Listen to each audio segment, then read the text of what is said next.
नमस्कार, मी अनिल जगताप।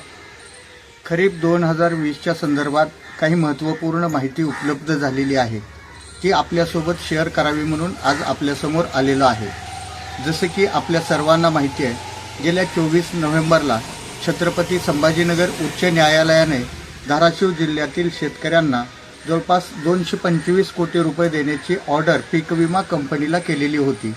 त्यातले 75 कोटी रुपये उच्च न्यायालयामध्ये जमा होते, तर 134 कोटी रुपये राज्य शासनाकडून आपल्याला येणे आहेत। म्हणजे ते पीक विमा कंपनीला जो हप्ता राज्य शासन देणार होतं ते आपल्याला येणार आहे। त्यापैकी काल एक महत्त्वाची घडामोड अशी झालेली आहे की उच्च न्यायालयातून 75 कोटी रुपये अधिक 17 कोटी 93 लाख रुपये असे एकूण 92 कोटी 93 लाख रुपये धाराशिव जिल्हा प्रशासनाला प्राप्त झालेले आहेत। आणि यापूर्वीच्या सर्वोच्च न्यायालयाच्या आदेशानुसार माननीय जिल्हाधिकारी यांच्याकडे जे त्यांनी खातं उघडलेलं आहे त्या खात्यात ही रक्कम वर्ग होऊन धाराशिव जिल्ह्यातील शेतकऱ्यांना ती रक्कम मिळणार आहे। तसेच आणखी 134 कोटी रुपये 8 ते 10 दिवसात राज्य शासनाकडून प्राप्त झाल्यानंतर दोन्ही एकत्रित मिळून धाराशिव जिल्ह्यातल्या शेतकऱ्याला प्रति हेक्टर 9,000 रुपये याप्रमाणे ही रक्कम मिळणार आहे। मी पूर्वीपासून सांगत होतो की 225 कोटीच्या आसपास ही रक्कम असेल, काही जणांनी 120 कोटी रुपये सांगितली गेली होती।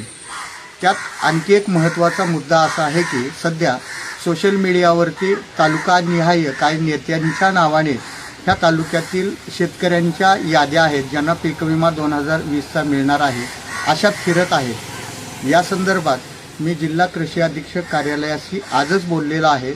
सोशल मीडियावरती ज्या याद्या फिरत आहेत त्या अत्यंत चुकीच्या आहेत। अनेक शेतकऱ्यांची नावं त्यातून गायब झालेली आहेत, अपूर्ण याद्या आहेत, चुकीच्या याद्या आहेत। जिल्हा प्रशासनाच्या वतीनं याद्या बनवण्याचं काम सध्या सुरू आहे, 4-5 दिवसामध्ये संपेल। मी त्यांना हेही विनंती केलेली आहे की संपूर्ण यादी तयार झाल्यानंतर जिल्हा कृषी अधीक्षक कार्यालयाच्या वतीनं तालुकानिहाय याद्या द्याव्या व त्या याद्या ग्रामपंचायतला प्रत्येक गाववाईज डकवण्यात याव्या, तशी विनंती त्यांनी मान्य केलेली आहे। त्यामुळं सध्या ज्या सोशल मीडियावरती याद्या फिरत आहेत त्या चुकीच्या आहेत।